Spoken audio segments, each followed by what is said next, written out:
China, my question is about China that announced today that chicken wings imported from Brazil tested positive for COVID-19. So what should be done in a situation like this? Can we get infected by the virus from food, including frozen food? What are the risks? What are the recommendations for consumers, people that work in transportation of food and also in production and packaging, and of course to companies and governments as well? Thanks a lot. So thanks for the question. I can start, and maybe Mike, you would like to supplement. So yes, you know, we are aware of the reports of these tests. What we understand is that China is testing on packaging. They're looking for the virus on packaging, and they've tested a few 100,000 samples of looking on packaging and have found very, very few, less than 10 positive in doing that. We have issued guidance with FAO on food handlers and working with food, working with frozen foods, working with live foods to keep people safe in their working environment.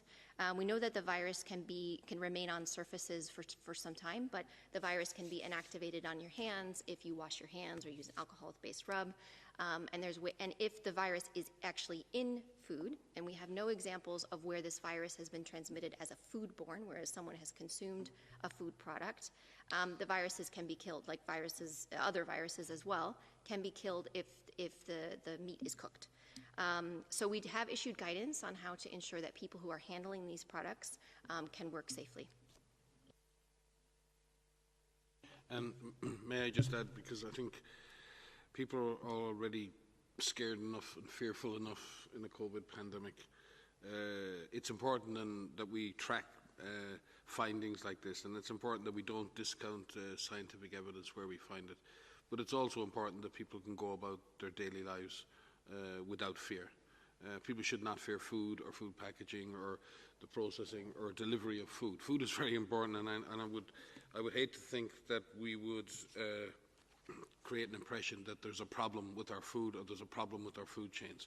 They're under enough pressure as it is already. We will continue to track findings like this, but as Maria said, there is no evidence that food or the food chain is participating in transmission of this virus, and people should feel comfortable and feel safe in the now. There are many other reasons why we need to protect and we need to cook our food properly, and there are many other contaminants of food that occurs, but I think we should not be placing COVID as a risk in this area.